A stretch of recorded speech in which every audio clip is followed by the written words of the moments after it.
The helicopter cabin vibrated, a sound that masked every heartbeat inside. Silence was discipline and fear. Night pressed against the windows.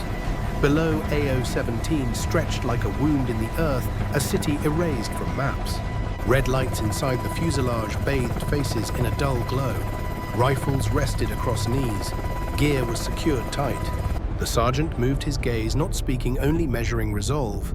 Each nod was a silent confirmation. Outside, the city's outline sharpened. Skeletal towers, collapsed bridges.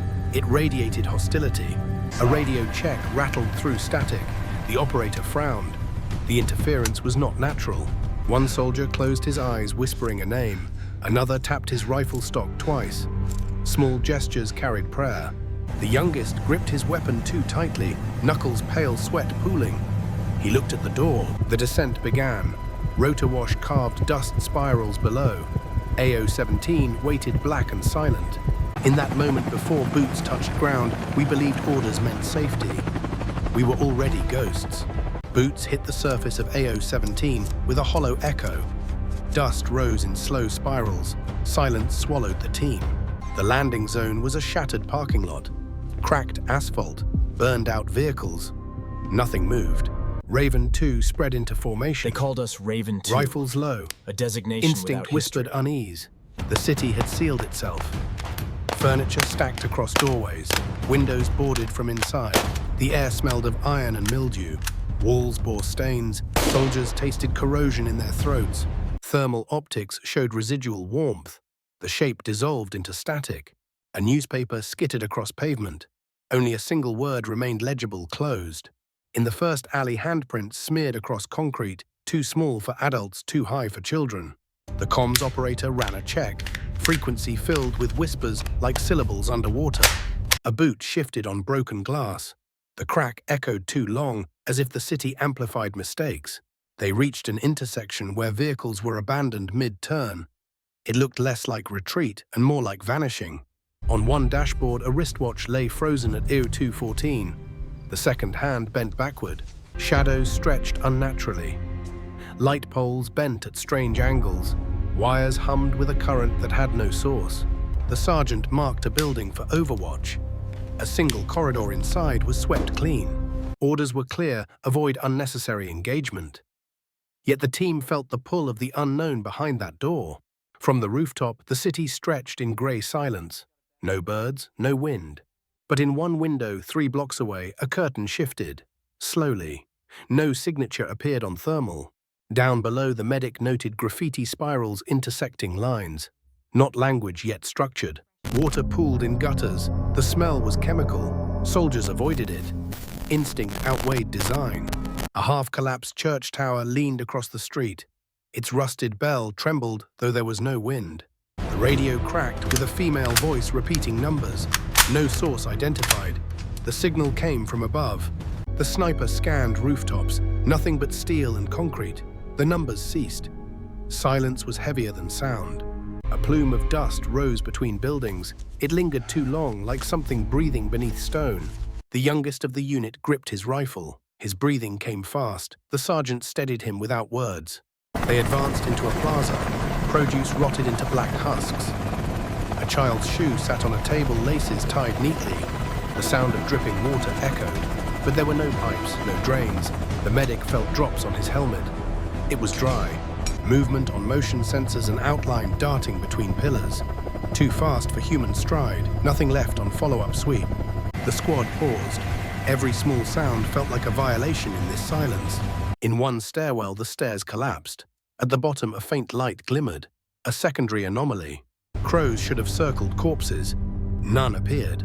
Absence was its own presence. They found a sign at the city's edge, letters eroded except for "Keep out forever." The message was sharp. The sergeant called a short halt. Soldiers knelt, rifles scanning arcs. Comms roared with static. From above, a metallic crash echoed. A beam falling or pushed. Dust rained through shafts of light. In the lull after, the archivist remembers the silence not as absence, but as intent. The city was watching. Raven 2 was no longer the hunters. They were being measured. Boots hit the surface of AO-17 with a hollow echo. Dust rose. Silence swallowed the team whole. The landing zone was a shattered parking lot. Cracked asphalt, burned out vehicles. Nothing moved.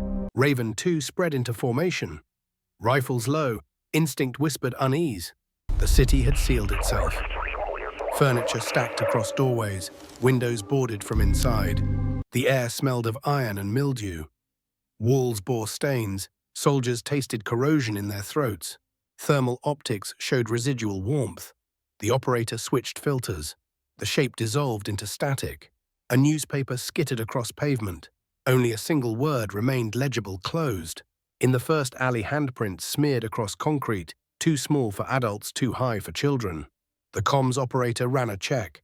Frequency filled with whispers like syllables underwater. A boot shifted on glass. The crack echoed too long, as if the city amplified mistakes. They reached an intersection where vehicles were abandoned mid-turn. It looked less like retreat and more like vanishing. On one dashboard, a wristwatch lay frozen at 02:14. The second hand bent backward. Shadows stretched unnaturally.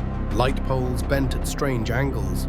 Wires hummed with a current that had no source. The sergeant marked a building for overwatch. A single corridor inside was swept clean. Orders were clear: avoid unnecessary engagement. Yet the team felt the pull of the unknown behind that door. From the rooftop, the city stretched in grey silence. No birds, no wind. But in one window, 3 blocks away, a curtain shifted. Slowly. No signature appeared on thermal. Down below, the medic noted graffiti spirals intersecting lines. Not language, yet structured. Water pooled in gutters. The smell was chemical. Soldiers avoided it. Instinct outweighed design. A half-collapsed church tower leaned across the street. Its rusted bell trembled, though there was no wind. The radio cracked with a female voice repeating numbers. No source identified. The signal came from above. The sniper scanned rooftops, nothing but steel and concrete. The numbers ceased. Silence was heavier than sound. A plume of dust rose between buildings. It lingered too long, like something breathing beneath stone. The youngest of the unit gripped his rifle. His breathing came fast. The sergeant steadied him without words. They advanced into a plaza. Produce rotted into black husks. A child's shoe sat on a table, laces tied neatly. The sound of dripping water echoed, but there were no pipes, no drains. The medic felt drops on his helmet. It was dry. Movement on motion sensors, and outline darting between pillars. Too fast for human stride. Nothing left on follow-up sweep.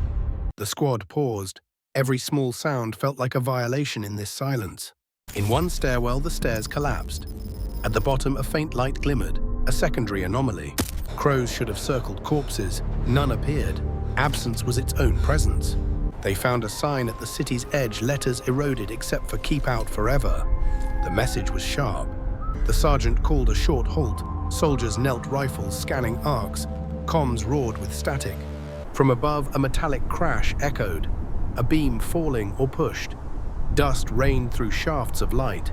In the lull after, the archivist remembers the silence not as absence, but as intent. The city was watching. Raven 2 was no longer the hunters. They were being measured. The first tremor was a subtle vibration, a machine groaning against its limits. Hawk 1 circled overhead, its engine note suddenly unnatural, as if the city were distorting the air. On the ground, Raven 2 stopped, eyes on the sky, listening to a sound for which they had no training. Anyone there? The radio crackled with clipped words from the pilots, rotor imbalance attempting correction. Shadows from the helicopter's spotlight swayed on the stone, jerking with each unstable rotation. A sharp metallic clang rang out, the sound of steel breaking under impossible pressure. The rotor disc exploded. Blades tore through the air like shrapnel, disappearing between the towers. Hawk 1 staggered its tail, rotor failing nose, pitching down in a spiral that no skill could salvage. The impact exploded like thunder. Flames erupted 2 blocks away, coiling into a column of fire. Shockwaves rippled down the alleys, shattering windows. A rain of glass fell, tearing through smoke and dust. Wreckage fell onto rooftops. A part of the tail section slammed into a building. For a few seconds, every communication channel was filled with static. No calls, no commands, just white noise, like a drawn-out scream. When the noise subsided, Hawk 1's signals had vanished. No crew members responded. The command network failed. Encrypted messages dissolved into shrill, distorted noises. Raven 2 tightened their formation against a building wall. The sergeant gestured with his hand advance. His voice was calm but thin. The team moved through alleys glowing orange from the reflected fire. Smoke hung low, obscuring vision. In the wreckage, they only found fragments of uniforms. No bodies were intact enough to be recovered. The air in the city changed. Streets seemed narrower buildings, leaning in on them like walls closing in. From the rooftop, the sniper reported multiple figures approaching the crash site. Dozens, moving in formation but not like soldiers. Night vision showed outlines that were two long limbs stretched out, moving smoothly and mechanically, but with no gear, no weapons, no insignia. The thermal scanner yielded nothing. The figures gave off a cold heat, colder than the surrounding stone. One soldier whispered on the comms, "They're not ours." The words hung heavy with truth. The team decided to avoid the crash site. They went deeper into the city, leaving their dead behind. But the map betrayed them. Streets led back to where they started, corners repeated, and alleys ended in blank walls. The radio operator tried to fix their coordinates. The GPS froze, then looped each timestamp locked on the same second. They ventured too far into an open plaza. One soldier vanished in the gap between sweeps. His rifle clattered on the stone, echoing sharply. No shout, no struggle, just a sudden absence. They only found scuffed dust and a torn helmet strap. The sergeant logged him as missing. Up ahead, shadows moved against the light. Elongated figures slid along the walls. A window shattered. The glass fanned into the street, but made no sound when it hit the ground. The radio caught a new rhythm, a steady whispering beat like a heart. Each soldier could hear it syncing with their own pulse, but never quite aligning. It was an invasive rhythm. The medic stumbled. His helmet display flickered, causing vertigo. He tore off his goggles, gasping. Tension rose as each man felt watched. An invisible pressure weighed down their shoulders and slowed their steps. From a distance, a police siren wailed once, then was cut off mid-wail as if choked. On a nearby wall, spiral graffiti appeared. The paint was wet, but there was no brush or spray can. A thermal scan confirmed no human was in range. The wall itself seemed to radiate heat. They entered the industrial quarter. The conveyor belts were frozen, the gears rusted, but the motors hummed faintly. A steel door slammed shut behind them. When they turned, every entrance was locked, undisturbed. Gunfire erupted from their right flank. Tracers cut through the smoke, their angles impossible. No muzzle flash was visible. Bullets peppered the concrete around Raven 2. Soldiers returned fire with automatic bursts. Bullet casings clinked on the pavement. The smoke swallowed their counterfire. The targets dissolved like mist. When the silence returned, one soldier slumped over. His chest was bleeding beneath his intact armor. The medic pressed sealant on the wound. He whispered, "This isn't possible." The sergeant regrouped the survivors, form up tight. Stay close. The commands were reduced to the essentials. The plaza opened, its silence heavier than the weight of our rifles. Market stalls stood abandoned. Rotten fruit collapsed into black husks. A child's shoe rested neatly, laces tied carefully, a detail carving deep unease. The sergeant raised his fist. The squad dropped into cover. Breathing came shallow. Flags above hung stiff. No breeze shifted them. Even air seemed absent. A shadow cut across the rooftop. A figure stretched long by unnatural angles. More joined dozens. The skyline bristled with shapes crouching ready. One dropped from the roof, landing without sound. It stood faceless, watching. A single burst cracked. Brass rained onto stone. The shape unraveled into haze. Then they descended. Shadows poured from rooftops, circling like wolves. Raven 2 opened fire, the rhythm of training holding against panic. Each impact dissolved into mist. The figures reshaped themselves from the haze. A scream tore across comms. One of ours was lifted into darkness, his channel cut. The medic broke formation, firing upward into black. The radio collapsed into chaos. The command net was reduced to confusion. Contact closed broke fast. mid-transmission, Our five formation closing broke. fast. Every man Then fought silence. blind. The sergeant's voice cut through hold line. It was the only anchor left. The shadows pressed closer. Outlines flickered at the edge of NVGs. Grenades thumped, flames rolling. Explosions shredded market stalls. When the smoke cleared, the figures were still there, their advance uninterrupted. One soldier panicked, flipping to full auto until the bolt locked on empty. The sergeant ripped the weapon from his hands and shoved him down. Another flash. The medic dropped, chest torn wide by something invisible. Blood poured, forming spirals that mirrored the graffiti on the walls. The comms operator forced a link. His screen flickered with symbols, not numbers. More shadows leapt from rooftops, surrounding the unit in a tightening circle. Raven 2 collapsed inward, backs pressed together, a defensive ring immune to defense. Breathing echoed through comms, every heart pounded loud. The sergeant tore off his NVGs. He whispered, "Not human." One lunged, swift as wind, and carried a man screaming into smoke. The scream was erased. The sergeant barked the only order that remained: exfil Bravo break. Smoke grenades hissed. White plumes rolled outward, masking fear with thicker fear. Raven 2 fragmented, sprinting through alleys with boots pounding. Gunfire followed. Rounds sparked from walls, ricochets sliced into the smoke. A man stumbled. His chest armor caved inward. He fell still. 2 soldiers dragged him before orders forced them to drop him. Weight was death. The alleys twisted wrong. Turns led back to themselves. Fresh graffiti glistened where no paint had been. Options collapsed. The sergeant made his choice downward. He pried a sewer grate loose. One by one, Raven 2 dropped into the shaft. The air below reeked of chemicals. The last man paused, glancing back. The plaza writhed with shadows, standing still, watching. They only waited. Dawn filtered weakly through the cracks above, turning the tunnels into corridors of pale gray. Faces were drawn tight by exhaustion. Movement slowed to a crawl. Boots dragged through stagnant water gear rattled the formation, sagging. Helmets were counted again and again. Each tally confirmed what everyone already knew: too many spaces were empty. The medic's absence struck hardest. He was the pulse of the squad. His kit lay scattered, as useless as his silenced voice. The sergeant recorded losses. Each name spoken was followed by a pause, a grave being filled. Heavier. Weapons no longer felt like tools of war. They carried more memory than utility now. Blood marked uniforms in deep stains. No one dared scrub them clean. The radios hissed useless static. Higher command was gone by interference or indifference. The operator still tried whispering call signs into the handset, pleading with ghosts. Above, the city smoldered. Smoke seeped down like fingers, the ground exhaling the stench of ruin. The sergeant ordered a rest. Helmets tilted back, eyes closed, but never sleeping. Silence stretched by necessity.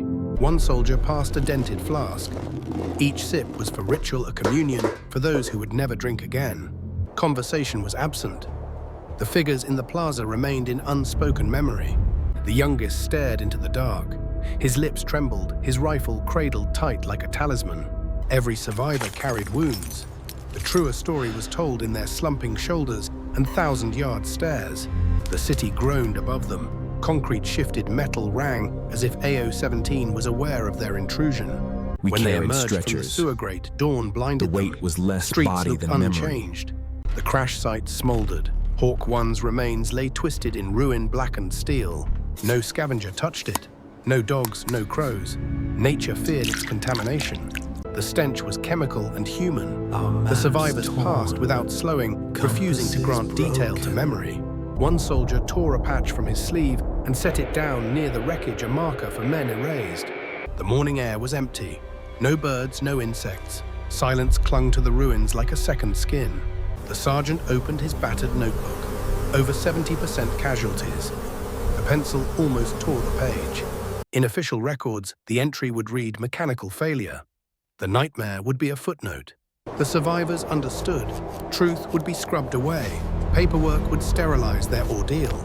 At extraction, the landing pad looked unfamiliar, stripped of purpose, like a stage abandoned. No aircraft waited at first. The thought of abandonment scraped at their silence. Then rotors approached. A new crew, stiff and silent, pretending not to notice the haunted figures. Inside the transport, no one spoke. Only the hum of the engine and the weight of ghosts. Survival was not triumph. It was theft, breath stolen from a place that had claimed nearly everything else. The debrief room was suffocating in its brightness. White walls, fluorescent lights, everything designed to look clean and clinical. Yet to us, it felt like another bunker, another trap to keep the truth sealed away. Interrogators sat across the table, their pens scratching like insects. They asked for facts as if facts had weight, but they recoiled whenever our answers pressed too close to reality.